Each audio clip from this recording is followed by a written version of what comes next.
El extranjero Albert Camus. Capítulo 1. Hoy mamá ha muerto, o tal vez ayer, no sé. He recibido un telegrama del asilo, madre fallecida. Entierro mañana, sentido pésame. Nada quiere decir, tal vez fue ayer. El asilo de ancianos está en Marengo, a 80 kilómetros de Argel. Tomaré el autobús de las 2 y llegaré por la tarde, así podré verla y regresaré mañana por la noche. He pedido a mi patrón 2 días de permiso que no me podía negar con una excusa semejante, pero no parecía satisfecho. Llegué incluso a decirle, no es culpa mía. No respondió. Pensé entonces que no debía habérselo dicho, por supuesto, no tenía por qué disculparme. Era él, más bien, a quien correspondía darme el pésame, pero lo hará sin duda pasado mañana, cuando me vea de luto. Por el momento es un poco como si mamá no hubiese muerto. Después del entierro, por lo contrario, será un asunto resuelto y todo habrá revestido un aire más oficial. Salí en el autobús de las 2. Hacía mucho calor. Comí en el restaurante de Celeste, como de costumbre. Todos estaban muy apenados por mí, y Celeste me dijo, solo hay una madre. Cuando salí me acompañaron hasta la puerta. Yo estaba un poco aturdido, porque fue necesario que subiera a casa de Manuel para que me prestase una corbata negra y un brazalete. Perdió a su tío hace algunos meses. Hube de correr para no perder el autobús. Esa prisa, esa carrera, todo ello sin duda añadió el traqueteo al olor de la gasolina, a la reverberación de la carretera y del cielo, hizo que me adormeciera. Dormí durante casi todo el trayecto. Cuando desperté estaba echado contra un militar, que me sonrió y me preguntó si venía de lejos. Contesté, sí, para no hablar más. El asilo está a 2 kilómetros de la aldea. Hice el camino a pie. Yo quería ver a mamá inmediatamente, pero el conserje me dijo que era necesario hablar antes con el director. Como este estaba ocupado, esperé un poco. Durante todo ese tiempo, el conserje me habló. Después vi al director. Me recibió en su despacho. Era un viejecito con la Legión de Honor. Me miró con sus ojos claros, después me estrechó la mano y la retuvo tanto tiempo que yo no sabía muy bien cómo retirarla. Consultó un expediente y me dijo, la señora Meursault entró aquí hace 3 años. Usted era su único sostén. Creí que me reprochaba algo y empecé a darle explicaciones, pero él me interrumpió. No tiene usted por qué justificarse, hijo mío. He leído el expediente de su madre. Usted no podía subvenir a sus necesidades. Necesitaba una enfermera. Sus ingresos son modestos y a fin de cuentas ella era más feliz aquí. Yo dije, sí, señor director. Él añadió, ¿sabe? Ella tenía amigos, gente de su edad. Podía compartir con ellos intereses de otro tiempo. Usted es joven y debía de aburrirse con usted. Era cierto. Cuando mamá estaba en casa, pasaba su tiempo siguiéndome con los ojos en silencio. Los primeros días de su estancia en el asilo lloraba con frecuencia, pero tal era su costumbre. Al cabo de algunos meses hubiera llorado si lo hubiese retirado del asilo, siempre a causa de la costumbre. Un poco por eso, durante el último año apenas vine aquí, y también porque venir anulaba mi domingo, sin contar el esfuerzo de ir al autobús, de tomar los billetes y de hacer 2 horas de viaje. El director me siguió hablando, pero apenas lo escuchaba. Después me dijo, supongo que desea ver a su madre. Me levanté sin decir nada y él me precedió hacia la puerta. En la escalera me explicó, la hemos transportado a nuestro pequeño depósito para no impresionar a los demás. Cada vez que un pensionista muere, los demás están nerviosos durante 2 o 3 días. Y así se hace difícil el servicio. Atravesamos un patio donde había muchos ancianos. Charlando en pequeños grupos, se callaban cuando pasábamos. A nuestra espalda las conversaciones recomenzaban. Un sordo parloteo de cotorras, diríase. El director me dejó ante la puerta de un pequeño edificio. Lo dejo, señor Meursault. Quedo a su disposición en mi despacho. En principio, el entierro se ha previsto para las 10 de la mañana. Hemos pensado que podría usted así velar a la desaparecida. Una última cosa. Su madre parece que había manifestado con frecuencia a sus compañeros el deseo de tener un entierro religioso. He asumido la responsabilidad de hacer lo necesario, pero quería ponerlo en su conocimiento. Le di las gracias. Mamá. Sin ser atea, jamás había pensado en la religión cuando vivía. Entré. Era una sala muy clara, encalada y techada de vidrio. Estaba amueblada con sillas y caballetes en forma de X, 2 de entre ellos. En el centro sostenían el féretro cubierto con su tapa. Se veía solamente los tornillos brillantes, apenas hundidos, que destacaban sobre la madera pintada con nogalina. Cerca del ataúd, con una bata blanca y un pañuelo de color vivo en la cabeza, estaba una enfermera árabe En ese momento el conserje entró detrás de mí. Debía de haber corrido. Tartamudeó un poco. La hemos cubierto, pero desatornillaré el féretro para que pueda usted verla. Cuando se aproximaba al ataúd lo detuve. Me dijo, ¿no quiere? Respondí, no. Se detuvo y me sentí molesto porque comprendí que no habría debido decir aquello. Al cabo de un momento, me miró y me preguntó, ¿por qué? Pero sin reproche, como si se informase. Dije, no sé. Entonces, retrocediéndose el bigote blanco, declaró sin mirarme, comprendo. Tenía unos hermosos ojos azules claro y la piel un poco rojiza. Me ofreció una silla y él mismo se sentó un poco detrás de mí. La enfermera se levantó y se dirigió hacia la salida. En ese momento, el conserje me dijo, tiene un chancro. Como yo no entendía, miré a la enfermera y vi que llevaba sobre los ojos una venda que daba la vuelta de su cabeza, a la altura de la nariz. La venda estaba plana, solo se veía la blancura de la venda en su rostro. Cuando salió, el conserje dijo, voy a dejarle solo. Ignoró qué gesto hice, pero él se quedó de pie detrás de mí. Esa presencia a mi espalda me molestaba. La habitación estaba inundada por la bella luz del final de la tarde. 2 abejorros borbodeaban contra el vidrio del techo. Sentía que el sueño me ganaba. Sin volverme hacia él, dije al conserje, ¿hace mucho tiempo que está usted aquí? Respondió inmediatamente, 5 años, como si hubiera estado esperando desde siempre mi pregunta. Después charló sin tregua. Se habría asombrado mucho si le hubieran dicho que terminaría de conserje en el asilo de Marengo. Tenía 64 años y era parisiente. En ese momento lo interrumpí. Ah, ¿usted es de aquí? Recordé después que, antes de llevarme a ver al director, me había hablado de mamá. Me había dicho que era necesario enterrarla muy rápidamente, porque en la llanura hacía calor, sobre todo en esa región. Fue entonces cuando me dijo que había vivido en París y que le costaba olvidarlo. En París se puede estar con el muerto 3 o 4 días a veces. Aquí no hay tiempo, apenas se ha hecho uno a la idea y hay que salir corriendo detrás del coche funerario. Su mujer le había dicho entonces, calla, no son esas cosas para contar al señor. El viejo había enrojecido y se había disculpado. Yo intervine para decir, no, me parecía que lo que contaba venía al caso y era interesante. En el pequeño depósito me explicó que había entrado en el asilo como indigente. Como se sentía capaz, se ofreció para ocupar este puesto de conserje. Le hacía notar que, a fin de cuentas, era un pensionista. Me dijo que no. Ya me había sorprendido la manera que tenía de decir ellos, los otros, y más raramente los viejos. Cuando hablaba de los pensionistas, algunos de los cuales tenían más edad que él, pero naturalmente no era lo mismo. Él era conserje y, en cierta medida, tenía derechos sobre ellos. La enfermera entró en ese momento. La tarde había caído bruscamente. Con rapidez, la noche se había espesado sobre el techo de vidrio. El conserje giró al conmutador y quedé cegado por la repentina luz. Me invitó a dirigirme al refectorio para cenar, pero yo no tenía hambre. Me ofreció entonces traer una taza de café con leche. Como me gusta mucho el café con leche, acepté, y al cabo de un momento volvió con una bandeja. Bebí. Tuve entonces deseos de fumar, pero dudé porque no sabía si podía hacerlo delante de mamá. Reflexioné, la cosa no tenía importancia. Ofrecí un cigarrillo al conserje y fumamos. En un momento dado me dijo, ¿sabe usted? Los amigos de su madre van a venir a verla también. Es la costumbre. Debo ir a buscar sillas y café solo. Le pregunté si se podía apagar una de las lámparas. El reflejo de la luz sobre las paredes blancas me fatigaba. Me dijo que no era posible. La instalación se había hecho así, o todo o nada. Dejé de prestarle atención. Salió, volvió y colocó las sillas. En una de ellas apiló las tazas en torno a una cafetera. Después se sentó frente a mí, del otro lado de mamá. La enfermera estaba también al fondo, vuelta de espalda. No veía lo que hacía, pero por el movimiento de sus brazos podía deducir que hacía punto. La temperatura era suave. El café me había calentado y por la puerta abierta entraba un olor de noche y flores. Creo que dormiré un poco. Me despertó un roce. Como había tenido los ojos cerrados, la habitación me pareció todavía más resplandeciente de blancura. No había ante mí una sola sombra y cada objeto, cada ángulo y todas las turbas se dibujaban con una pureza que hería mi mirada. En ese momento entraron los amigos de mamá. Eran en total una decena y se deslizaban silenciosos en esta luz cegadora. Se sentaron sin que ninguna silla chirriase.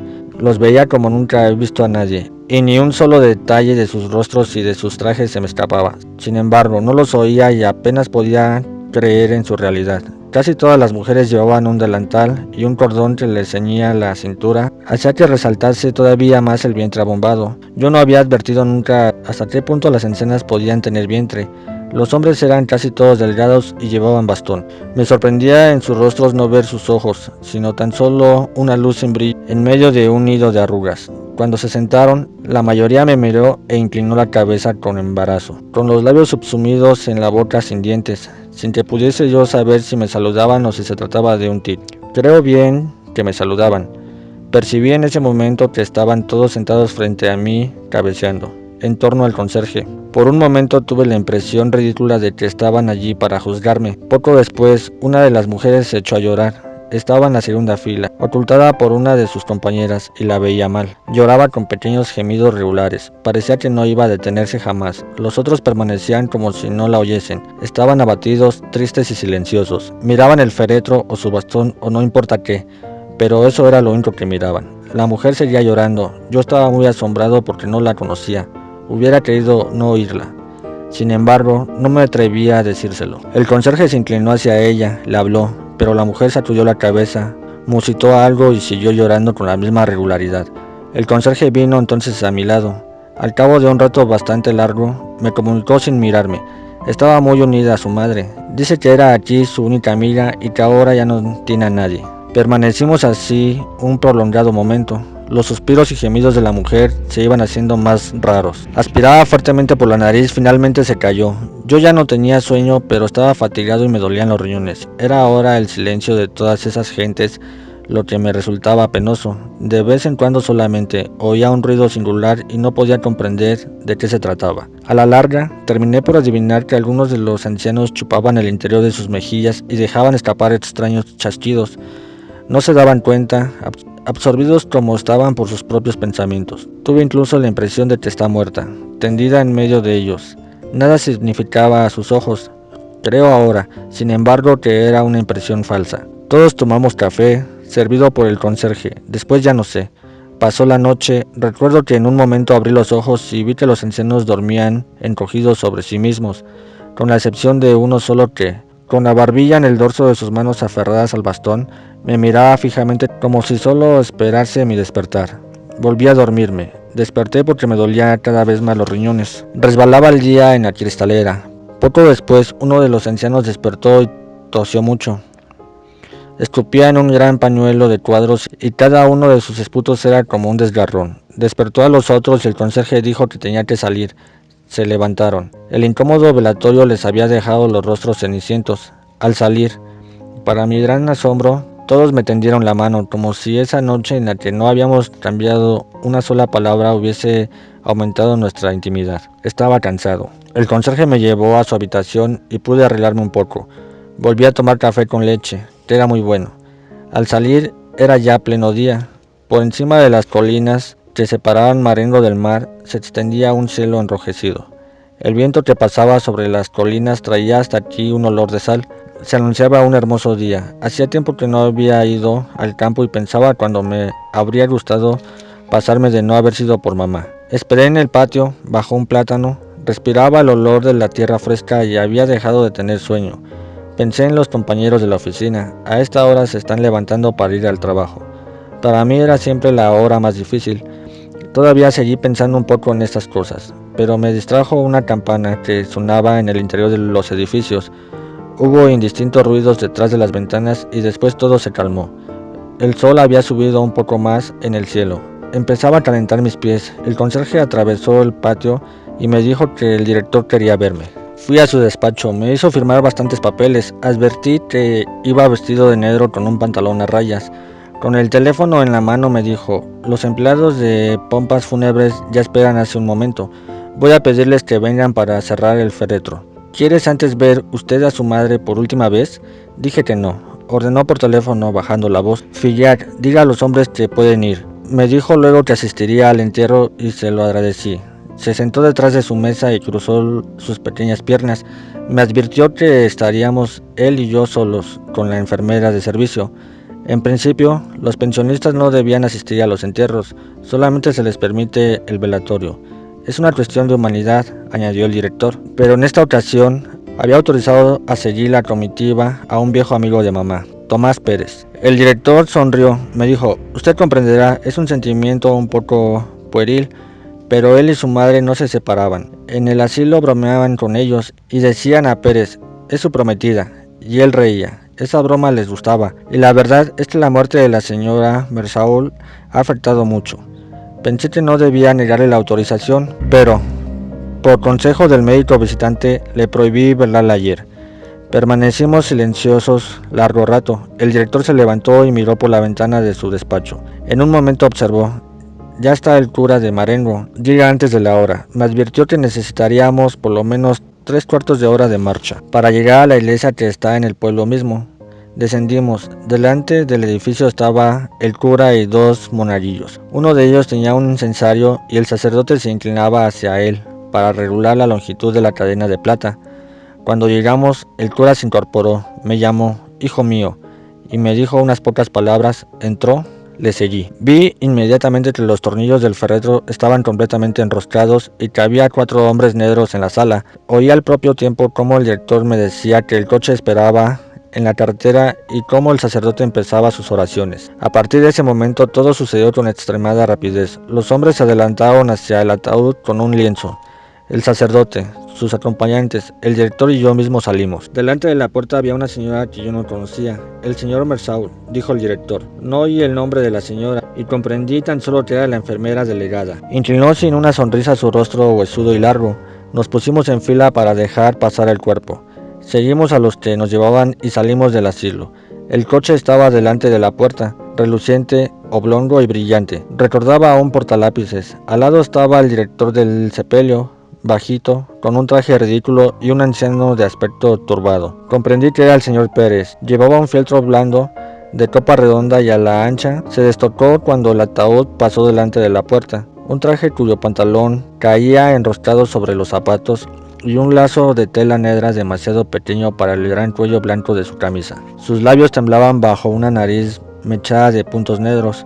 Sus cabellos blancos, bastante finos, dejaban pasar unas extrañas orejas colgantes y mal terminadas, cuyo rojo color de sangre en aquel rostro macilento me sorprendió. El director de ceremonias nos asignó nuestros lugares. El cura iba delante, seguido del coche. Alrededor de este, los 4 hombres. Detrás el director, yo, y cerrando la marcha, la enfermera delegada y el señor Pérez. El cielo estaba ya invadido de sol, comenzaba a pesar sobre la tierra y el calor aumentaba con rapidez. No sé por qué esperamos tanto tiempo antes de ponernos en marcha. Me daba calor el traje oscuro. El viejecito, que se había vuelto a cubrir la cabeza, retiró de nuevo su sombrero. Yo me había vuelto un poco hacia su lado y lo miraba cuando el director me habló de él. Me dijo que con frecuencia mi madre y el señor Pérez paseaban juntos por la tarde hasta el pueblo, acompañados por una enfermera. Miré el campo alrededor de mí, las líneas de cipreses que subían a las colinas cerca del cielo, esta tierra rojiza y verde, las casas extrañas y bien dibujadas, me hicieron comprender a mamá. La tarde de esa región debía ser como una tregua melancólica. Hoy, el sol desbordante estremecía el paisaje y lo hacía inhumano y deprimente. Nos pusimos en marcha. Percibí entonces que Pérez renqueaba ligeramente. El coche poco a poco ganaba velocidad y el anciano perdía terreno. Uno de los hombres que rodeaban el coche se dejó sobrepasar también y caminaba ahora a mi altura. Me sorprendió la rapidez con la que el sol ascendía en el cielo. Me di cuenta de que, desde hacía largo rato, el campo resonaba con el canto de los insectos y los crujidos de la hierba. El sudor corría por mis mejillas. Como no tenía sombrero, me abanicaba con el pañuelo. El empleado de las pompas fúnebres me dijo entonces algo que no entendí. Al mismo tiempo, se enjugaba el cráneo con un pañuelo que tenía en su mano izquierda, mientras levantaba con la derecha el borde de su gorra. Le dije: ¿cómo?, repitió señalando el cielo. Pega fuerte, contesté. Sí. Poco después me preguntó: ¿es su madre la que va allí? Repetí: sí. ¿Era vieja? Contesté: más o menos, porque no sabía la edad exacta. Después se calló. Me volví y vi al viejo Pérez a unos 50 metros detrás de nosotros. Se apresuraba balanceando su sombrero con el ritmo del brazo. Miré también al director. Caminaba con mucha dignidad, sin un gesto inútil. Algunas gotas de sudor perlaban su frente, pero no las enjugaba. Me pareció que el grupo caminaba un poco más deprisa. Alrededor de mí, siempre el mismo campo luminoso ahitó del sol. El brillo del cielo era insoportable. En un momento determinado, pasamos por una parte de la carretera que había sido reparada recientemente. El sol había hecho estallar el asfalto. Los pies se hundían en él y dejaba abierta su pulpa brillante. En lo alto del coche, el sombrero del cochero, de cuero endurecido, parecía haberse formado de este fango negro. Me sentía un poco perdido entre el cielo azul y blanco y la monotonía de estos colores viscosos, negro del alquitrán abierto, deslucido negro de las ropas, negro brillante del coche, todo ello, el sol, el olor del cuero y de los excrementos de los caballos del coche, el del barniz y el del incienso, la fatiga de la noche de insomnio, me enturbiaba la mirada y las ideas. Me volví una vez más. Pérez me pareció muy lejos, perdido en una nube de calor. Después dejé de verlo. Lo busqué con la mirada y vi que había abandonado la carretera y tomando campo a través. Comprobé también que ante mí la ruta giraba. Comprendí que Pérez, que conocía la región, tomaba un atajo para alcanzarnos. En la curva se reunió con nosotros. Después lo perdimos. Marchó de nuevo campo a través varias veces. Yo sentía el latido de la sangre en las sienes. Todo pasó después con tanta precipitación, exactitud y naturalidad, que no me acuerdo de nada, de una cosa solamente. A la entrada del pueblo, la enfermera delegada me habló. Tenía una voz extraña que no correspondía a su rostro, una voz melodiosa y trémula. Me dijo: si vamos despacio, nos exponemos a una insolación, pero si vamos demasiado deprisa, se transpira y en la iglesia uno agarra un catarro. Tenía razón, no había solución. Guardé otras imágenes de esa jornada, por ejemplo, el rostro de Pérez cuando, por última vez, nos alcanzó cerca del pueblo. Gruesas lágrimas de nerviosismo y dolor corrían por sus mejillas, pero las arrugas las retenían. Se estancaban, se reunían y formaban un barniz de agua en aquel rostro destruido. Hubo todavía la iglesia y los aldeanos en las aceras, los geranios rojos sobre las tumbas del cementerio. El desvanecimiento de Pérez, un muñeco dislocado, se habría dicho. La tierra, color de sangre, que rodaba sobre el ataúd de mamá, la blanca carne de las raíces con ella mezcladas, todavía la gente, las voces, el pueblo, la espera ante un café, el ronquido incesante del motor, y mi alegría cuando el autobús entró en el nido de luces de Argel y pensé que me iba a acostar y dormir durante 12 horas.